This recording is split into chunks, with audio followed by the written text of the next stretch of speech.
ದೇವರ ಪರಿಶುದ್ಧ ನಾಮಕ್ಕೆ ಸ್ತೋತ್ರವಾಗಲಿ. ಈ ದಿನ ನಾವು ಯೇಸು ಸ್ವಾಮಿಯ ಶಿಲುಬೆ ಮೇಲೆ ಆಡಿರ್ತಕ್ಕಂಥ 3ನೇ ಮಾತಿನ ಮೇಲೆ ಗಮನ ಮಾಡಲಿಕ್ಕಿದ್ದೇವೆ. ಈ ದಿನದಲ್ಲಿ ಯೇಸು ಸ್ವಾಮಿಯು ತನ್ನ ತಾಯಿಗೆ ಹಾಗೂ ತನ್ನ ಪ್ರಿಯ ಶಿಷ್ಯನಾದಂಥ ಯೋಹಾನನಿಗೆ ಕೊಟ್ಟಿರತಕ್ಕಂಥ ವಿಶೇಷವಾದಂತಹ ಒಂದು ಜವಾಬ್ದಾರಿಯನ್ನು ನಾವು ಈ ದಿನ ಕಲಿಲಿಕ್ಕಿದ್ದೇವೆ. ಯೇಸು ಸ್ವಾಮಿ ಶಿಲುಬೆ ಮೇಲಿದ್ದಾಗ ಆತನ ಶಿಷ್ಯನಿಗೆ ಯಾಕೆ ತನ್ನ ತಾಯಿಯ ಜವಾಬ್ದಾರಿ ಕೊಟ್ಟಿದ್ದಾನೆ, ಅದೇ ರೀತಿಯಿಂದ ತಾಯಿಗೆ ಯಾಕೆ ಮಗನನ್ನು ಕೊಟ್ಟಿದ್ದಾನೆ ಎನ್ನುವಂಥ ವಿಷಯಗಳನ್ನು ನಾವು ಈ ದಿನ ಕಲಿಲಿಕ್ಕಿದ್ದೇವೆ. ಈ ಸಂಗತಿಯನ್ನು ಯೋಹಾನ ಬರೆದ ಸುವಾರ್ತೆಯಲ್ಲಿ ನಾವು ನೋಡ್ತೇವೆ. ಯೋಹಾನ ಬರೆದ ಸುವಾರ್ತೆ 19ನೇ ಅಧ್ಯಾಯ 27ನೇ ವಚನದಲ್ಲಿ ನಾವು ಈ ವಚನಗಳನ್ನು ಕಂಡುಕೊಳ್ಳುತ್ತೇವೆ. ಯೇಸು ತನ್ನ ತಾಯಿಯನ್ನು ಹತ್ತಿರದಲ್ಲಿ ನಿಂತಿದ್ದ ತನ್ನ ಪ್ರಿಯ ಶಿಷ್ಯನನ್ನು ನೋಡಿ ತಾಯಿಗೆ, ಅಮ್ಮ, ಇಗೋ ನಿನ್ನ ಮಗನು ಎಂದು ಹೇಳಿದನು. ತರುವಾಯ ಆ ಶಿಷ್ಯನಿಗೆ, ಇಗೋ ನಿನ್ನ ತಾಯಿ ಎಂದು ಹೇಳಿದನು. ಆ ಹೊತ್ತಿನಿಂದ ಆ ಶಿಷ್ಯನು ಆಕೆಯನ್ನು ತನ್ನ ಮನೆಯಲ್ಲಿ ಇರಿಸಿಕೊಂಡನು ಎನ್ನುವಂಥ ವಿಷಯದಲ್ಲಿ ನಾವು ಈ ಗಮನ ಮಾಡುವಾಗ ಇಲ್ಲಿ ನಾವು ನೋಡ್ತೇವೆ, ಯೇಸು ಸ್ವಾಮಿ ತಾಯಿಗೆ ಅಮ್ಮ ಎಂದು ಕರೀತಾ ಇದ್ದಾನೆ ಕನ್ನಡ ಭಾಷೆಯಲ್ಲಿ. ಆದರೆ ಇಂಗ್ಲಿಷ್ ಭಾಷೆಯಲ್ಲಿ ವುಮೆನ್ ಬಿಹೋಲ್ಡ್ ಯುವರ್ ಸನ್.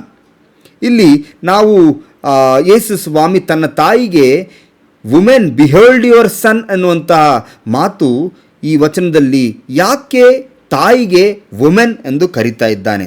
ಕನ್ನಡ ಭಾಷಾಂತರ ಮಾಡಿದಾಗ ಅದು ತಾಯಿ ಎಂದು ಹೇಳಲಾಗಿದೆ, ಆದರೆ ಇಂಗ್ಲಿಷ್ ಭಾಷೆಯಲ್ಲಿ ಅದು ವುಮೆನ್ ಎಂದು ಹೇಳಲ್ಪಟ್ಟಿದೆ. ಆದರೆ ನಾವು ಗಂಭೀರವಾಗಿ ವುಮೆನ್ ಯಾಕೆ ಯೇಸು ಸ್ವಾಮಿ ತಾಯಿಗೆ ಸ್ತ್ರೀಯೇ ಎಂದು ಪ್ರಬೋಧಿಸ್ತಾ ಇದ್ದಾರೆ?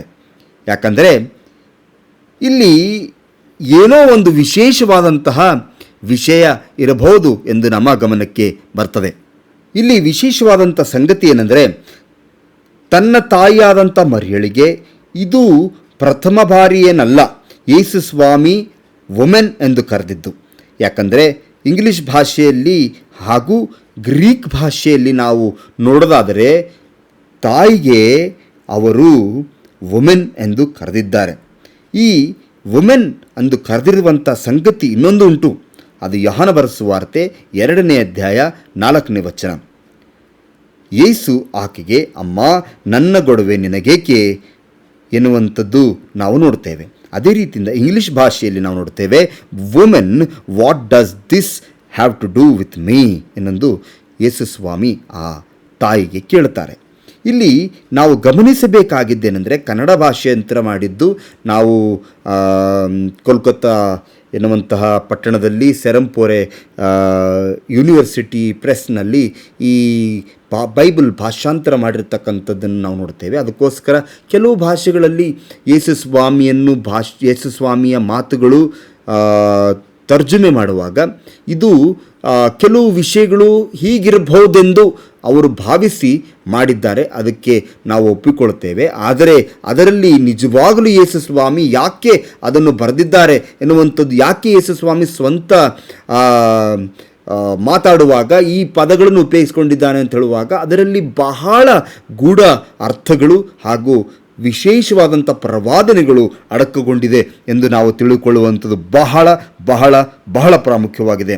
ಈ ದಿನ ನಾವು ಅಧ್ಯಯನ ಮಾಡುವಾಗ ಅನೇಕರು ಇಲ್ಲಿವರೆಗೆ ನೀವು ಕಲಿತಿದ್ದೇನೆಂದರೆ, ಅಮ್ಮ, ನಿನ್ನ ಮಗನು, ಇಗೋ ನಿನ್ನ ಮಗನು, ತನ್ನ ಪ್ರಿಯ ಶಿಷ್ಯನಿಗೆ ಇಗೋ ನಿನ್ನ ತಾಯಿ ಅಂತ ಹೇಳುವಾಗ ಎಲ್ಲರಿಗೆ ಬರುವಂತಹ ಪ್ರಥಮವಾದಂತಹ ಪರಿಕಲ್ಪನೆ ಏನೆಂದರೆ, ತಾಯಿಗೆ ಒಬ್ಬ ಮಗನನ್ನು ಕೊಡ್ತಾ ಇದ್ದಾನೆ. ಯಾಕಂದರೆ ತಾಯಿಗೆ ನೋಡಿಕೊಳ್ಳಿಕ್ಕೆ ಇನ್ನು ಮುಂದೆ ಇಲ್ಲ ಎಂದು ಭಾವಿಸಿ ಯೇಸು ಸ್ವಾಮಿ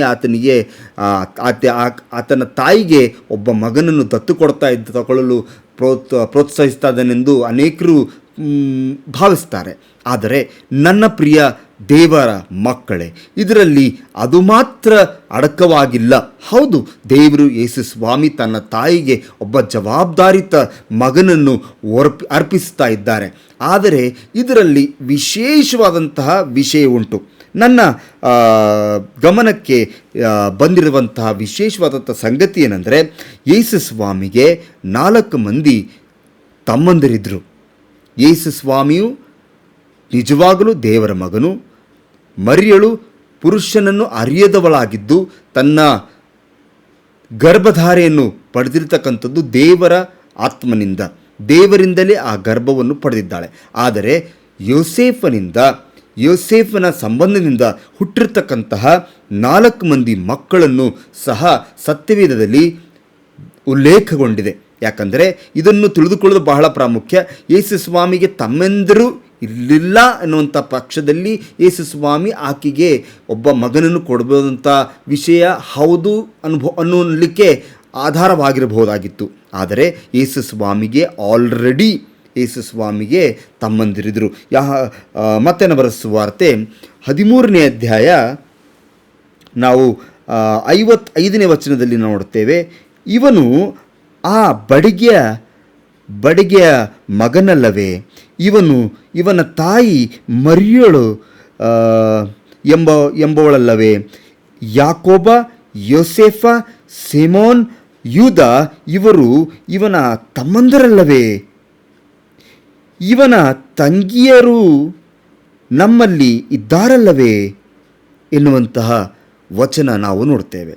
ಈ ವಚನದಲ್ಲಿ ನಾವು ಗಮನಿಸಬೇಕಾದರೆ ಯೇಸು ಸ್ವಾಮಿಗೆ 4 ಮಂದಿ ತಮ್ಮಂದಿರು. ಇಲ್ಲಿ ಯೋಸೇಫ ಅಂತ ಉಪಯೋಗಿಸಲಾಗಿದೆ, ಯೋಸೇಫ ಅಲ್ಲದು. ಇಂಗ್ಲೀಷ್ ಭಾಷೆಯಲ್ಲಿ ನಾವು ನೋಡ್ತೇವೆ, ಹೀಗೆ ಬರೆಯಲ್ಪಟ್ಟಿದೆ ಇಂಗ್ಲೀಷ್ ಭಾಷೆಯಲ್ಲಿ, is not this the carpenter's son, is not this his mother called Mary and his brethren James, Joses and Simeon and Judas.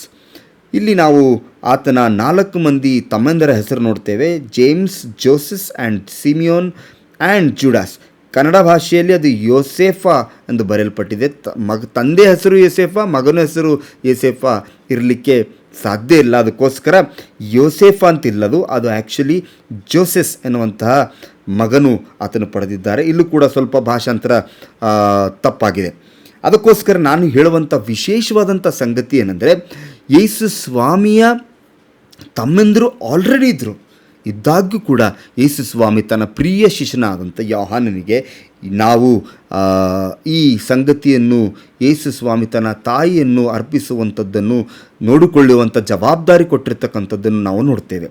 ಈ ಸಂಗತಿ ನೋಡುವಾಗ ಈ ಭಾಷೆಯು ವುಮೆನ್ ಬಿಹೋಲ್ಡ್ ಯುವರ್ ಸನ್, ಇದು ಭಾಷಾಂತರ ಮಾಡುವಾಗ ನಮಗೆ ಕೆಲವು ತಪ್ಪಾಗಿರಬಹುದೆಂದು ನಾವು ಭಾವಿಸಿ ನಾವು ಯೇಸು ಸ್ವಾಮಿ ಅರಾಮಿಕ್ ಭಾಷೆಯಲ್ಲಿ ಏನೆಂದು ಯೇಸು ಸ್ವಾಮಿ ಹೇಳಿದ್ದಾರೆ ಎನ್ನುವಂತಹ ವಿಷಯಕ್ಕೆ ಹೋದಾಗ, ಅಂತ ಹೇ ಬೆರಾಕ್ ಎನ್ನುವಂತಹ ಯೇಸು ಸ್ವಾಮಿಯ ಸ್ವಂತ ಭಾಷೆ ಆಗಿರ್ತಕ್ಕಂತಹ ಅರಾಮಿಕ್ ಭಾಷೆಯಲ್ಲಿ ಹೋದಾಗ ಅಂತ ಹೇ ಬ್ಯಾರಾಕ್ ಎನ್ನುವಂಥ ಪದವನ್ನು ಯೇಸು ಸ್ವಾಮಿ ಉಪಯೋಗಿಸಿದ್ದಾರೆ. ಹೀಗಂದರೆ woman behold your son, woman ತಾಯಿಗೆ ಅಂತ ಕರಿತಾ ಇದ್ದಾರೆ. ಅಂತ ಅಂದರೆ ಸ್ತ್ರೀ ಅಂತ ಅರ್ಥ. ಅದೇ ರೀತಿಯಿಂದ ತನ್ನ ಶಿಷ್ಯನಿಗೆ ಹೇ ಅಮಕ್ ಎನ್ನೊಂದು ಶಿಷ್ಯನಿಗೆ ಹೇಳ್ತಾ ಇದ್ದಾರೆ. ಹಾಗಂದರೆ ಬಿಹೋಲ್ಡ್ ಯುವರ್ ಮದರ್, ಇಗೋ ನಿನ್ನ ತಾಯಿ ಎನ್ನುವಂಥ ಅರ್ಥ. ಅದಕ್ಕಾಗಿ ನಾನು ಭಾಷೆಯಂತ್ರ ಮಾಡುವಾಗ ನಮಗೆ ಗಲಿಬಿಲಿಯಾಗಬಾರದೆಂದು ನಾವು ಹೀಗೆ ಉಪಯೋಗಿಸಿದ್ದೇವೆ. ಯೇಸು ಸ್ವಾಮಿಯು 7 ಮಾತುಗಳು ಶಿಲುಬೆ ಮೇಲೆ ಆಡಿರ್ತಕ್ಕಂಥ ಪ್ರತಿಯೊಂದು ಮಾತುಗಳು ಸುಮ್ಮನೆ ಆಡಿಲ್ಲ. ಆ ಮಾತುಗಳಲ್ಲಿ ಪ್ರಸ್ತುತ ಹಾಗೂ ಅನೇಕ ಪ್ರವಾದನೆಗಳನ್ನು ನೆರವೇರಿಸುವಂಥದ್ದನ್ನು ಹಾಗೂ ದೇವರ ಅಗಮ್ಯ ಜ್ಞಾನವನ್ನು, ದೇವರ ಯೋಜನೆಯನ್ನು ಅಡಕವಾಗಿರ್ತಕ್ಕಂಥದ್ದನ್ನು ತಿಳಿದುಕೊಳ್ಳೋದು ಬಹಳ ಪ್ರಾಮುಖ್ಯವಾಗಿದೆ. ಈ ಸಂದರ್ಭದಲ್ಲಿ ನಾವು ನೋಡಬೇಕಾದ್ರೆ, ಹೌದು, ಯೇಸು ಸ್ವಾಮಿ ತನ್ನ ತಾಯಿಗೆ ನೋಡಿಕೊಳ್ಳುವಂಥ ಜವಾಬ್ದಾರಿಯನ್ನು ತನ್ನ ಪ್ರಿಯ ಶಿಷ್ಯನಾಗಿರ್ತಕ್ಕಂಥ ಯೋಹಾನನಿಗೆ ಅರ್ಪಿಸಿದ್ದಾರೆ. ಆದರೆ ಇಲ್ಲಿ ವುಮೆನ್ ಬಿಹೋಲ್ಡ್ ಯುವರ್ ಸನ್ ಅಂತ ಹೇಳುವಂಥ ಈ ವಿಷಯ ಬಂದಾಗ ಬಹಳ ವಿಶೇಷವಾದಂತಹ ವಿಷಯವನ್ನು ಇದರಲ್ಲಿ ಅಡಕವಾಗಿದೆ. ತಾಯಿ ಎಂದು ಕರೆಯಬಹುದಾಗಿತ್ತು, ಮದರ್ ಬಿಹೋಲ್ಡ್ ಯುವರ್ ಸನ್ ಅಂತ ಹೇಳಬೇಕಾಗಿತ್ತು. ಆದರೆ ಮದರ್ ಅನ್ನುವಂಥ ಪದ ಯೇಸು ಸ್ವಾಮಿ ಉಪಯೋಗಿಸಿಲ್ಲ. ಅಮ್ಮ ಎನ್ನುವಂಥ ಪದ ನಿಜವಾಗಲೂ ಯೇಸು ಸ್ವಾಮಿ ಉಪಯೋಗಿಸಿಲ್ಲ. ಅಲ್ಲಿ ಅಮ್ಮ ಎಂಬ ಬದಲಾಗಿ ವುಮೆನ್, ಸ್ತ್ರೀ ಎನ್ನುವಂಥ ಪದ ಉಪಯೋಗಿಸಿದ್ದಾನೆ. ಇದು ಒಂದು ಪ್ರಶ್ನೆಗೆ, ಇದು ಒಂದು ಸಂದೇಹಕ್ಕೆ, ಇದು ಒಂದು ಪ್ರವಾದನೆಗೆ ನಮ್ಮ ಗಮನ ಎಳೆಯುವಂಥದ್ದಾಗಿದೆ. ಇದು ಸಾಧಾರಣವಾದ ಮಾತಲ್ಲ. ಯಾಕಂದರೆ ತಾಯಿಗೆ ಅಮ್ಮ ಎಂದು ಕರೀತಾರೆ ಹೊರತು ಸ್ತ್ರೀ ಎಂದು ಕರೆಯೋದಿಲ್ಲ. ಅದಕ್ಕೋಸ್ಕರ ಸ್ತ್ರೀ ಎಂದು ಯಾಕೆ ಯೇಸು ಸ್ವಾಮಿ ಕರೆದಿದ್ದಾರೆ, ಯಾಕೆ ತನ್ನ ತಾಯಿಗೆ ಸ್ತ್ರೀ ಎಂದು ಕರೆದಿದ್ದಾರೆ ಎನ್ನುವಂತಹ ವಿಶೇಷವಾದಂತಹ ಪ್ರಶ್ನೆ ಯಾರ್ಯಾರಿಗೆ ಬಂದಿದೆಯೋ ನನಗೆ ಗೊತ್ತಿಲ್ಲ. ಆದರೆ ಇವತ್ತಿನ ದಿವಸ ಆ ವಿಷಯವನ್ನು ನಾವು ಪ್ರವಾದನೆಯ ಮೂಲಕ ಅದನ್ನು ತಿಳಿದುಕೊಳ್ಳುತ್ತಿದ್ದೇವೆ. ಯೇಸು ಸ್ವಾಮಿಯು ಮೂರನೇ ಮಾತಾಡಿದ್ದು ನಿಜವಾಗಲೂ ಅದರಲ್ಲಿ ಗಂಭೀರವಾದಂತಹ ವಿಷಯಗಳು ಅಡಕವಾಗಿದೆ. ಅದನ್ನು ನಾವು ಇವತ್ತಿನ ದಿನ ತಿಳಿದುಕೊಳ್ಳಿಕ್ಕಿದ್ದೇವೆ.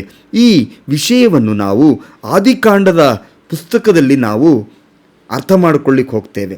ಆದಿಕಾಂಡ 2ನೇ ಅಧ್ಯಾಯ 21ನೇ ವಚನದಲ್ಲಿ ಹೀಗೆ ಬರೆಯಲ್ಪಟ್ಟಿದೆ, ಹೀಗಿರುವಲ್ಲಿ ಯೆಹೋವ ದೇವರು ಆ ಮನುಷ್ಯನಿಗೆ ಗಾಢ ನಿದ್ರೆಯನ್ನು ಬರಮಾಡಿ ಅವನ ಪಕ್ಕೆಯ ಎಲುಬುಗಳಲ್ಲಿ ಒಂದನ್ನು ತೆಗೆದುಕೊಂಡು ಅದರ ಸ್ಥಳವನ್ನು ಮಾಂಸದಿಂದ ಮುಚ್ಚಿ ತಾನು ಮನುಷ್ಯನಿಂದ ತೆಗೆದಿದ್ದ ಎಲುಬನ್ನು ಸ್ತ್ರೀಯಾಗಿ ಮಾಡಿ ಆಕೆಯನ್ನು ಅವನ ಬಳಿಗೆ ತಂದನು.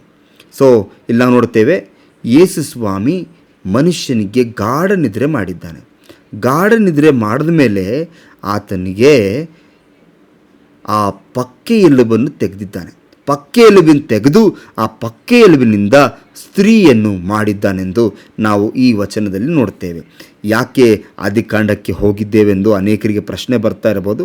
ಆದರೆ ನೀವು ತಾಳ್ಮೆಯಿಂದ ಕೇಳುವುದಾದರೆ ನಿಜವಾಗಲೂ ಇದರಲ್ಲಿ ನಿಜವಾದಂಥ ಯೇಸು ಸ್ವಾಮಿಯ ಪರಿಕಲ್ಪನೆ ಏನಾಗಿತ್ತು ಅನ್ನೋದು ತಿಳಿದುಕೊಳ್ಳಿಕ್ಕೆ ಸಾಧ್ಯವಾಗ್ತದೆ. ತಾಳ್ಮೆ ಇಲ್ಲದೆ ಹೋದರೆ ನೀವು ದೇವರ ವಾಕ್ಯ ಕಳಲಿಕ್ಕೆ ಸಾಧ್ಯ ಇಲ್ಲ. ಹಾಗೆ ಅದನ್ನು ಮುಂದೆ ಹೋಗುವಾಗ ಅವನು ಆಕೆಯನ್ನು ನೋಡಿ, ಈಗ ಸರಿ, ಈಕೆಯು ನನ್ನ ಎಲುಬಿನಿಂದ ಬಂದ ಎಲುಬು, ನನ್ನ ಮಾಂಸದಿಂದ ಬಂದ ಮಾಂಸವು ಆಗಿದ್ದಾಳೆ. ಈಕೆಯು ನರನಿಂದ ಉತ್ಪತ್ತಿಯಾದ ಕಾರಣ ನಾರಿ ಎನಿಸಿಕೊಳ್ಳುವಳು ಎಂದು ಹೇಳಿದನು. ಈ ಸಮಯದಲ್ಲಿ ನಾವು ನೋಡುತ್ತೇವೆ, ಯೇಸು ಸ್ವಾಮಿ ದೇವರು ಆದಾಮನಿಗೆ ನಿದ್ರೆ ಮಾಡಿದ. ಗಾಢ ನಿದ್ರೆ ಬರಮಾಡಿ.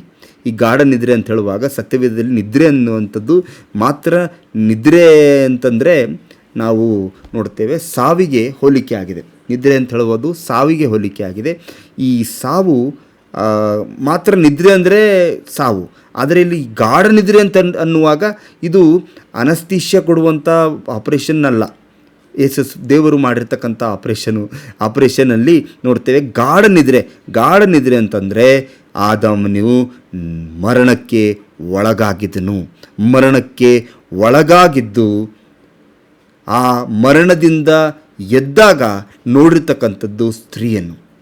ಪ್ರಿಯ ಸಹೋದರ ಸಹೋದರಿ, ಇಲ್ಲಿ ನೋಡ್ತೇವೆ, ನಾವು ನಿಮಗೆ ಕೊಟ್ಟಿರ್ತಕ್ಕಂಥ ಚಾಟ್ನಲ್ಲಿ ನೋಡ್ತೇವೆ, 1 ಕೊರಿಂಥೆ 15ನೇ ಅಧ್ಯಾಯ 45ನೇ ವಚನದಲ್ಲಿ, ಈ ವಚನದಲ್ಲಿ ನೋಡುವಾಗ ಯೇಸು ಸ್ವಾಮಿಯು ಕಡೆ ಆದಾಮನಾಗಿದ್ದಾನೆ. ಮೊದಲನೇ ಆದಾಮನು ಮನುಷ್ಯನು, ಕಡೆ ಆದಾಮನು ಯೇಸು ಸ್ವಾಮಿ. ಸೊ ಆದಾಮ ಅಂತ ಹೇಳುವಾಗ ಅನೇಕರಿಗೆ ಪ್ರಶ್ನೆ ಬರ್ತದೆ. ಆದಾಮ ಅಂತ ಹೇಳುವಾಗ ಆದಾಮನು ಬಂದು ಈತನು ಮನುಷ್ಯನು. ಆದಾಮಿನ ಅರ್ಥ ಮನುಷ್ಯ. ಈ ಆದಾಮನಿಗೆ ನಿದ್ರೆ ಬಂತು, ನಿದ್ರೆ ಮಾಡಿದನು. ನಿದ್ರೆ ಅಂತ ಹೇಳುವಾಗ ಯೇಸು ಸ್ವಾಮಿಯ ಮರಣಕ್ಕೆ ಹೋಲಿಸಲಾಗಿದೆ. ಆ ನಿದ್ರೆ ಬಂದಾಗ ಆ ಸ್ತ್ರೀ ಉತ್ಪನ್ನ ಆಗಿದಳು. ಸ್ತ್ರೀಯನ್ನು ದೇವರು ನಿರ್ಮಿಸಿದನು. ಆಗ ಅದರ ಅರ್ಥ ಬಂದರೆ ಯೇಸು ಸ್ವಾಮಿಯು ಸಭೆಯನ್ನು ಸ್ಥಾಪನೆ ಮಾಡಿದ್ದಾನೆ. ಯೇಸು ಸ್ವಾಮಿ ಸಭೆ ಸ್ಥಾಪನೆ ಆದಾಗ ಆತನು ಯೇಸು ಸ್ವಾಮಿ ಸಮಾಧಿಯಲ್ಲಿದ್ದಾಗ ಎಲ್ಲರೂ ಒಂದಾಗಿದ್ದರು ಎಂದು ನಾವು ನೋಡ್ತೇವೆ. ಅದೇ ರೀತಿಯಿಂದ ಯೇಸು ಸ್ವಾಮಿ ಪುನರುತ್ಥಾನ ಹೊಂದಿರತಕ್ಕಂಥದ್ದು ಅದು ಆದಾಮನು ಏಳುವಂಥದ್ದು, ಎದ್ದು ಆ ಸ್ತ್ರೀಯನ್ನು ನೋಡುವಂಥದ್ದೇ ನಾವು ತಿಳಿದುಕೊಳ್ತೇವೆ. ಸ್ತ್ರೀಯನ್ನು ನೋಡುವಂಥದ್ದೇ ಅದು ಯೇಸು ಸ್ವಾಮಿಯ 2ನೇ ಬರೋಣಕ್ಕೆ ಹೋಲಿಕೆಯಾಗಿದೆ. ಯೇಸು ಸ್ವಾಮಿಯು ಆದಾಮನಿಗೆ ಹೀಗೆ ಹೋಲಿಕೆ ಆಗಿದ್ದಾನೆ. ಆ ನರನಿಂದ ಉತ್ಪತ್ತಿಯಾದ ಕಾರಣ ನಾರಿ ಎನಿಸಿಕೊಳ್ಳುವಳು ಎನ್ನುವಂಥದ ಈ ವಿಶೇಷವಾದಂಥ ಪದಗಳಿಗೆ ನಾವು ಗಮನಿಸಿ ನೋಡೋದಾದರೆ, ಈ ಸ್ತ್ರೀಯು ಪ್ರಕಟಣೆಯ ಪ್ರವಾದನೆ ಗ್ರಂಥದಲ್ಲಿ 21ನೇ ಅಧ್ಯಾಯ 2ನೇ ವಚನದಲ್ಲಿ ನೋಡುತ್ತೇವೆ. ಆಕಾಶದಿಂದ ಹೊಸ ಯೆರೂಸಲೇಮು ಇಳಿದು ಬರುವುದನ್ನು ಕಂಡೆನು. ಆ ಹೊಸ ಯೆರೂಸಲೇಮು ತನ್ನ ಮಧುಲಿಂಗನಿಗಾಗಿ ಸಿದ್ಧಪಟ್ಟ ಒಬ್ಬ ಮೊದಲಿಗಿತ್ತಿಯ ಹಾಗೆ ಅಲಂಕೃತಗೊಂಡಿತ್ತು ಎಂದು ನಾವು ಅಲ್ಲಿ ಗಮನಿಸ್ತೇವೆ. ಅಂದರೆ ಭೂಮಿಯು ಒಬ್ಬ ಸ್ತ್ರೀಗೆ ಹೋಲಿಸಲಾಗಿದೆ. ಒಂದು ಸ್ತ್ರೀ, ಪ್ರಕಟಣೆ 18ನೇ ಅಧ್ಯಾಯ 17ನೇ ಅಧ್ಯಾಯದಲ್ಲಿ ನಾವು ನೋಡುತ್ತೇವೆ. ಈ ಸ್ತ್ರೀ ಎನ್ನುವಂತಹ ಪದವು ಒಂದು ಸಭೆಗೆ ಹೋಲಿಸಲಾಗಿದೆ. ಎಫೆಸದವರಿಗೆ ಬರೆದ ಪತ್ರಿಕೆಯಲ್ಲಿ ಕೂಡ 5ನೇ ಅಧ್ಯಾಯದಲ್ಲಿ ಒಬ್ಬ ಸ್ತ್ರೀಗೂ ಹಾಗೂ ಪುರುಷನಿಗಿರುವಂಥ ಸಂಬಂಧದ ಕುರಿತು ಅಲ್ಲಿ ಮಾತಾಡಿದ್ದಾರೆ. ಆದರೆ ಕಡೆ ಭಾಗದಲ್ಲಿ ಇದು ಒಂದು ಕ್ರಿಸ್ತನಿಗೂ ಹಾಗೂ ಸಭೆಗಿರುವಂಥ ಸಂಬಂಧದ ಕುರಿತು ಮಾತಾಡ್ತಾ ಇದ್ದೇನೆಂದು. ಅದೇ ರೀತಿಯಿಂದ ಮತ್ತಾಯನ ಬರೆದ ಸುವಾರ್ತೆ 25ನೇ ಅಧ್ಯಾಯ 1ರಿಂದ 15ನೇ ವಚನದಲ್ಲಿ 10 ಮಂದಿ ಕನ್ನಿಕೆಯರ ವಿಷಯದಲ್ಲಿ ಮಾತಾಡ್ತದೆ. ಆ 10 ಮಂದಿ ಕನ್ನಿಕೆಯರ ವಿಷಯವೇನೆಂದರೆ, ಆ 10 ಮಂದಿ ಕನ್ನಿಕೆಯರು ಯೇಸು ಸ್ವಾಮಿಯ ಒಂದು ಮೊದಲಿಗಿತ್ತಿಯರಾಗಿದ್ದರು, ಮೊದಲಿಂಗನಿಗಾಗಿ ಕಾಯುವಂಥವರಾಗಿದ್ದರು. ಅದಕ್ಕೋಸ್ಕರ ಅವರು 10 ಮಂದಿಯಲ್ಲಿ 5 ಮಂದಿ ಬುದ್ಧಿವಂತರು, 5 ಮಂದಿ ಬುದ್ಧಿ ಇಲ್ಲದವರು ಆಗಿದ್ದರು. ಅದಕ್ಕೋಸ್ಕರ 5 ಮಂದಿ ಬುದ್ಧಿವಂತರು ಪರಲೋಕಕ್ಕೆ ಏರಿ ಹೋದರು. ಅಂದರೆ 5 ಮಂದಿ ಒಬ್ಬ ಸ್ತ್ರೀಯರು, ಅಂದರೆ 5 ಮಂದಿ ಸಭೆಯು ಅಲ್ಲಿ ನಾವು ಪರಲೋಕಕ್ಕೆ ಏರಿ ಹೋಗುವಂಥ ಒಂದು ದೃಷ್ಟಾಂತ ಕಥೆಯನ್ನು ನೋಡುತ್ತೇವೆ. ಇದರಲ್ಲಿ ವಿಶೇಷವಾದಂಥ ಜ್ಞಾನ ಅಡಕವಾಗಿದೆ. ಇಲ್ಲಿ ನಾವು ನೋಡುತ್ತೇವೆ, ಹಳೆ ಒಡಂಬಡಿಕೆ ಆದಿಕಾಂಡದಲ್ಲಿ woman came out of man, ನರನಿಂದ ನಾರಿ ಉತ್ಪನ್ನವಾದಳು, ನರನಿಂದ ನಾರಿ ಸಿದ್ಧವಾದಳು, ನರನಿಂದ ನಾರಿ ದೇವರು ಮೂಲಕ ನರನಿಂದ ನಾರಿ ತಯಾರಾದಳು ಅಂತ ನೋಡ್ತೇವೆ. ಅದೇ ರೀತಿಯಿಂದ ಹೊಸ ಒಡಂಬಡಿಕೆಯಲ್ಲಿ ಯೇಸು ಸ್ವಾಮಿಯ ಮೂಲಕ ಕ್ರಿಸ್ತನಿಂದ ಕ್ರೈಸ್ತರು ಎಂದು ಬಂತು ಎಂದು ನೋಡ್ತೇವೆ. ನಾವು ಈ ದಿನ ನರನಿಂದ ನಾರಿ ಆ ದಿನ ಉತ್ಪತ್ತಿ ಆದಳು. ಅದೇ ರೀತಿಯಿಂದ ನಾವು ಕ್ರೈಸ್ತರಾದವರು ಕ್ರಿಸ್ತನಿಂದ ಹುಟ್ಟಿದ್ದೇವೆ, ಕ್ರಿಸ್ತನಿಂದ ಕ್ರೈಸ್ತರು ಹುಟ್ಟಿದ್ದೇವೆ. Christian came out of Christ, woman came out of man, Christian came out of Christ. So ಅದಕ್ಕೋಸ್ಕರ ಕ್ರಿಸ್ತನಿಂದ ನಾವು ಕ್ರೈಸ್ತರು ಹೊರ ಬಂದಿದ್ದೇವೆ.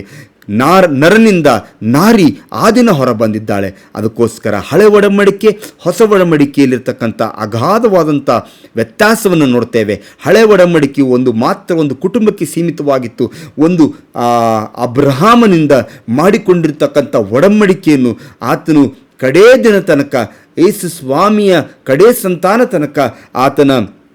ತನಕ ಅವರನ್ನು ಹಳೆ ಒಡಂಬಡಿಕೆಯಲ್ಲಿ ನಾವು ನೋಡುತ್ತೇವೆ. ಮತ್ತಾಯನ ಬರೆದ ಸುವಾರ್ತೆ 1ನೇ ಅಧ್ಯಾಯದಲ್ಲಿ ಆ ಕುಟುಂಬದ ವಂಶಾವಳಿಯನ್ನು ನಾವು ನೋಡುತ್ತೇವೆ. ಆದರೆ ಯೇಸು ಸ್ವಾಮಿ ಆದಮೇಲೆ ಆ ವಂಶಾವಳಿಗೆ ಯಾವ ಬೆಲೆ ಇರಲಿಲ್ಲ, ಯಾವ ಹಿಂಬಾಲಿಸುವಿಕೆ ಇರಲಿಲ್ಲ, ಯಾವುದೇ ಆದಂಥ ದಾಖಲೆಗಳು ಸತ್ಯವೇದದಲ್ಲಿ ನಾವು ನೋಡುವುದಿಲ್ಲ. ಯಾಕಂದರೆ ಈ ದಾಖಲೆಯು ಹೊಸ ಒಡಂಬಡಿಕೆಯಲ್ಲಿ ನಾವು ನೋಡುತ್ತೇವೆ.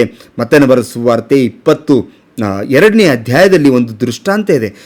ಊಟಕ್ಕೆ ಕರೆಯಲ್ಪಟ್ಟವರು ಬಹಳ ಜನವಾಗಿದ್ದರು, ಆದರೆ ಊಟಕ್ಕೆ ಬರಲಿಲ್ಲ. ಆದರೆ ಸ್ವಲ್ಪ ಜನ ಮಾತ್ರ ಬಂದಿದ್ದರು. ಆ ಸಂದರ್ಭದಲ್ಲಿ ಹೇಳ್ತಾನೆ, ಕರೆಯಲ್ಪಟ್ಟವರು ಯೋಗ್ಯರಾಗಿರದ ಕಾರಣ ಈಗ ಹೋಗ್ರಿ, ಲೋಕದ ಎಲ್ಲ ಜನಗಳಿಗೆ, 4 ದಿಕ್ಕು ಸೇರುವಂಥ ಎಲ್ಲ ಜನಗಳಿಗೆ ಸೇರಿಸಿರಿ, ಅವರಿಗೆ ಊಟಕ್ಕೋಸ್ಕರ ಕರೀರಿ ಅಂತ ಹೇಳಿದ್ದಾನೆ. ಆ ವಿಷಯದಲ್ಲಿ ಹೇಳಬೇಕಾದರೆ ಯೇಸು ಸ್ವಾಮಿಯು ಈ ಹೊಸ ಒಡಂಬಡಿಕೆಯನ್ನು ಲೋಕದ ಎಲ್ಲ ಜನಾಂಗಗಳಿಗೆ ಒಡಂಬಡಿಕೆ ಮಾಡಿಕೊಂಡಿದ್ದಾನೆ. ಹಳೆ ಒಡಂಬಡಿಕೆ ಒಂದು ಕುಟುಂಬಕ್ಕೆ ಸೀಮಿತವಾಗಿತ್ತು, ಹೊಸ ಒಡಂಬಡಿಕೆ ಎಲ್ಲ ಜನಾಂಗಗಳಿಗೆ ಸೀಮಿತವಾಗಿದೆ. ಎಲ್ಲ ಜನಾಂಗಗಳಿಗೆ ಪ್ರತ್ಯೇಕವಾಗಿ ಪ್ರತಿಯೊಬ್ಬನಿಗೆ ಕುಲ, ಗೋತ್ರ, ಕಲರ್, ಕ್ರೀಡ್, ಯಾವುದೇ ಒಂದು ಭಾಷೆ, ಯಾವುದೇ ಒಂದು ಸಂಬಂಧಗಳಿಗೆ ಒಳಪಟ್ಟಿದ್ದಲ್ಲ. ಇದು ನಾವು ದೇವರಿಂದ ಹುಟ್ಟಿದವರಾಗಿದೆ. ಯೋಹಾನ ಬರೆದ ಸುವಾರ್ತೆ 1ನೇ ಅಧ್ಯಾಯದ 12, 9, 10, 11, 12 ವಚನ ಓದುವಾಗ ನಾವು ಇಲ್ಲಿ ಗಮನಿಸ್ತೇವೆ, ಯೇಸು ಸ್ವಾಮಿಯು ತನ್ನವರ ಜನರೊಳಗೆ ಬಂದನು, ಆದರೆ ತನ್ನವರು ಆತನನ್ನು ಸ್ವೀಕಾರ ಮಾಡಲಿಲ್ಲ. ಆತನು ತನ್ನ ಸ್ವಾಸ್ಥ್ಯಕ್ಕೆ ಬಂದನು, ಆದರೆ ಆ ಸ್ವಾಸ್ಥ್ಯದ ಜನರು ಆತನ ಸ್ವೀಕಾರ ಮಾಡಲಿಲ್ಲ. ಆದರೆ ಲೋಕದ ಎಲ್ಲ ಜನಾಂಗಗಳಿಗೆ ಮಕ್ಕಳಾಗುವಂತಹ ಆ ಬೆಳಕು, ಮಕ್ಕಳಾಗುವಂಥ ಭಾಗ್ಯ ಎಲ್ಲರಿಗೂ ಕೊಟ್ಟಿದೆ. ಅದಕ್ಕೋಸ್ಕರ ನಾವೆಲ್ಲರೂ ಆತನ ಮಕ್ಕಳಾಗುವಂಥ ಮಹಾಭಾಗ್ಯಕ್ಕೆ ದೇವರು ನಮ್ಮನ್ನು ಕರೆದಿದ್ದಾನೆ. ಈಗ ಲೋಕದ ಕಡೆಗೆ ಸುವಾರ್ತೆ ಸಾರಲಿಕ್ಕೆ ಅನುಕೂಲವಾಗಿದೆ. ಈಗ ನಾನು ಗಮನಿಸಬೇಕಾದ ವಿಷಯ ಏನೆಂದರೆ, ಇಲ್ಲಿ ಶಿಷ್ಯರು ಅಂತ ಹೇಳುವಾಗ ಆತನು ಸಭೆಯ ಸ್ಥಾಪನೆ ಮಾಡುವಂಥ ವಿಶೇಷವಾದಂತಹ ಒಬ್ಬ ವ್ಯಕ್ತಿ. ಶಿಷ್ಯರು ಅನೇಕ ದೇಶಗಳಿಗೆ ಹೋಗಿ ಸುವಾರ್ತೆ ಸಾರಿರ್ತಕ್ಕಂಥ ವ್ಯಕ್ತಿಗಳು. ಇಲ್ಲಿ ಸ್ತ್ರೀಗೆ ವುಮೆನ್ ಬಿಹೋಲ್ಡ್ ಯುವರ್ ಸನ್ ಅಂತೇನೋ ಹೇಳ್ತಾ ಇದ್ದಾರೆ. ಆ ವಚನದಲ್ಲಿ ಗಮನಿಸಬೇಕಾದರೆ ತಾಯಿಗೆ ಮಗನನ್ನು ಕೊಡುವಂಥ ವಿಷಯವೇನೆಂದರೆ ಒಂದು ಸಭೆ ಸ್ಥಾಪನೆ ಮಾಡ್ತಾ ಇದ್ದಾರೆ. ಇಲ್ಲಿ ಯೇಸು ಸ್ವಾಮಿ ಮಾತ್ರ ಆ ಸಂಬಂಧಕ್ಕೆ ಬೆಲೆ ಕೊಡ್ತಾ ಇಲ್ಲ, ಆ ಸಂಬಂಧಕ್ಕೆ ಹೌದು ಬೆಲೆ ಕೊಡ್ತಾ ಇದ್ದಾರೆ, ಆದರೆ ಆ ಸಂಬಂಧವಲ್ಲದೆ ದೇವರು ಆ ಸಭೆ ಎನ್ನುವಂತಹ ಪರಿಶುದ್ಧವಾದಂತಹ ಒಂದು ಆಲಯಕ್ಕೆ ಬುನಾದಿಯನ್ನು ಹಾಕ್ತಾ ಇದ್ದಾರೆ. ಶಿಲುಬೆ ಮೇಲೆ ಮಾಡಿರ್ತಕ್ಕಂಥ ಅಗಮ್ಯವಾದಂಥ ಕಾರ್ಯ ಯೇಸು ಸ್ವಾಮಿ ಇದಾಗಿದೆ. ಯೇಸು ಸ್ವಾಮಿಯ ಒಂದೊಂದು ಮಾತುಗಳಲ್ಲಿ ಅನೇಕ ಅರ್ಥಗಳುಂಟು ಪ್ರಿಯ ಸಹೋದರ ಸಹೋದರಿ. ಅದು ಮಾತ್ರ ಕಣ್ಣಿಗೆ ಕಾಣಲಿಕ್ಕೆ, ನೋಡಲಿಕ್ಕೆ, ಕೇಳಿಸ್ಕೊಳ್ಳಲಿಕ್ಕೆ ಅದು ಮಾತ್ರ ಅಲ್ಲಿರ್ತಕ್ಕಂಥ ಸಂದರ್ಭಾನುಸಾರವಾಗಿ ಮಾತಾಡಿಲ್ಲ. ಆದರೆ ಯೇಸು ಸ್ವಾಮಿ ಆಡಿರ್ತಕ್ಕಂಥ ಅಗಾಧವಾದ ಅಂತ ಅರ್ಥವುಳ್ಳದಾಗಿದೆ. ಇದು ನಾನು ನಿಮಗೆ ಅರ್ಥ ಮಾಡಲಿಕ್ಕೆ ನನಗೆ ಪ್ರಯತ್ನವಾಗ್ತಾ ಇದೆಯೋ ಇಲ್ಲೋ ಒಂದು ನನಗೆ ಅರ್ಥ ಆಗ್ತಾ ಇಲ್ಲ. ಆದರೆ ನನಗೆ ನಂಬಿಕೆ ಉಂಟು, ನೀವು ಈ ವಾಕ್ಯವನ್ನು ಕೇಳಿ ನಿಮ್ಮ ಮನಸ್ಸಿನಲ್ಲಿ ದೇವರಿಗೆ ನಿಜವಾಗಲೂ ಪ್ರಾರ್ಥಿಸುವಾಗ ದೇವರು ನಿಮಗೆ ಪರಲೋಕದಿಂದ ಆ ವಿಷಯಗಳನ್ನು ಅರ್ಥ ಮಾಡಿಕೊಳ್ಳಲಿಕ್ಕೆ ಜ್ಞಾನ ಕೊಡಲೆಂದು ನನ್ನ ಪ್ರಾರ್ಥನೆ ಆಗಿದೆ. ದೇವರ ಮಕ್ಕಳೇ, ಇದು ನಿಜವಾಗಲೂ ದೇವರ ಜ್ಞಾನ ಅಗಾಧವಾದಂಥದ್ದು, ಮನುಷ್ಯರ ಜ್ಞಾನಕ್ಕೆ ನಿಲುಕದಂಥದ್ದು ಆಗಿದೆ. ಆದರೆ ನನ್ನ ಪ್ರಿಯ ದೇವರ ಮಕ್ಕಳೇ, ತನ್ನ ಪ್ರಿಯವಾದ ಮಕ್ಕಳಿಗೆ, ತನ್ನ ಪ್ರವಾದಿಗಳಿಗೆ ದೇವರು ತನ್ನ ರಹಸ್ಯವನ್ನು ಗೋಚರ ಮಾಡದೆ ಇನ್ನು ಏನು ಮಾಡ್ಯಾನು ಒಂದು ವಾಕ್ಯ ಹೇಳ್ತದೆ. ಅದಕ್ಕೋಸ್ಕರ ದೇವರ ನಿಜವಾದಂತಹ ಪ್ರಿಯ ಮಕ್ಕಳು ನೀವಾಗಿದ್ದರೆ ಇದು ನಿಮಗೆ ಕೊಡಲ್ಪಟ್ಟಿದೆ. ನೀವು ಇಲ್ಲಿ ತನಕ ವಾಕ್ಯವನ್ನು ಕೇಳಿದ್ದೀರಿ, ಆ ತಾಳ್ಮೆಯಿಂದ ಇಲ್ಲಿ ತನಕ ವಾಕ್ಯವು ಕೇಳಿದಿರಿ ಅಂದರೆ ನಿಮ್ಮಲ್ಲಿ ಆ ಆತ್ಮನು ಸಿದ್ಧವಾಗಿದ್ದಾನೆ. ನೀವು ವಾಕ್ಯಗಳನ್ನು ಅರ್ಥ ಮಾಡಿಕೊಳ್ಳಿಕ್ಕೆ ನೀವು ಸಿದ್ಧರಾಗಿದ್ದೀರಾ. ಹೊಸ ಕಾರ್ಯಗಳು, ಹೊಸ ಯೋಜನೆಗಳು, ಹೊಸ ಜ್ಞಾನವನ್ನು ದೇವರು ನಿಮಗೆ ಕೊಡಲಿಕ್ಕೆ ಸಿದ್ಧವಾಗಿದ್ದಾನೆಂದು ಅರ್ಥ. ಯಾಕಂದರೆ ಇಲ್ಲಿವರೆಗೆ ಸುಮ್ಮನೆ ಯಾರೋ ಒಬ್ಬರು ವಿಡಿಯೋ ನೋಡ್ಲಿಕ್ಕೆ ಬರ್ತಾರೆ, ಸುಮ್ಮನೆ ಏನೋ ಕೇಳಿಸ್ಕೊಂಡು ಹೋಗ್ತಾರೆ, ಏನೇನೋ ಮಾಡಿ ಹೋಗ್ತಾರೆ. ಆದರೆ ಅಗಾಧ ವಿಷಯಗಳನ್ನು ಅರ್ಥ ಮಾಡಿಕೊಳ್ಳಲಿಕ್ಕೆ ಯಾರಿಗೂ ಮನಸ್ಸಿಲ್ಲ. ಸುಮ್ಮನೆ ಏನೋ ಒಂದು ಅಟ್ರಾಕ್ಟಿವ್ ವಿಡಿಯೋಗಳನ್ನು ನೋಡಲಿಕ್ಕೆ ಬಯಸ್ತಾರೆ. ಆದರೆ ನೀವು ಇಲ್ಲಿ ತನಕ ಕೇಳಿದಿರಿ ಅಂದರೆ ನಿಜವಾಗಲೂ ದೇವರು ನಿಮ್ಮನ್ನು ಆರಿಸಿಕೊಂಡು ಈ ಸತ್ಯತೆಯನ್ನು, ಈ ರಹಸ್ಯಮಯ ವಿಷಯಗಳನ್ನು ನಿಮಗೆ ಗೋಚರಪಡಿಸ್ತಾ ಇದ್ದಾನೆ. Women behold your sun, behold your mother ಅಂತ ಹೇಳುವಂಥ ಈ ವಿಷಯ ಮಾತ್ರ ತಾಯಿ ಮಗನಿಗೆ ಸಂಬಂಧವಲ್ಲ. ಆದರೆ ಇದರಲ್ಲಿ ಇರತಕ್ಕಂಥ ಅಗಾಧ ಅರ್ಥ, ಇದರಲ್ಲಿರ್ತಕ್ಕಂಥ ಪ್ರವಾದನೆಯ ಅರ್ಥ, ಇದರಲ್ಲಿರ್ತಕ್ಕಂಥ ಪರಲೋಕದ ಜ್ಞಾನ ಏನೆಂದರೆ ತಾಯಿಗೆ, ಸಭೆಗೆ ಒಬ್ಬ ಮಗನನ್ನು ಕೊಡ್ತಾ ಇದ್ದಾನೆ, ಹೊಸ ಸಭೆಯನ್ನು ಸ್ಥಾಪನೆ ಮಾಡ್ತಾ ಇದ್ದಾನೆ. ಇದರಲ್ಲಿ ನಾವು ನೋಡ್ತೇವೆ, ಹಳೆ ಒಡಂಬಡಿಕೆಯ ಮೂಲಕ ನರನಿಂದ ನಾರಿ ಉತ್ಪನ್ನವಾದಳು, ಕ್ರಿಸ್ತನಿಂದ ಕ್ರೈಸ್ತರು ಹುಟ್ಟಿಕೊಂಡಿದ್ದಾರೆ. ದೇವರು ನಿಮ್ಮನ್ನು ಆಶೀರ್ವಾದ ಮಾಡಲಿ. ಆಮೇನ್.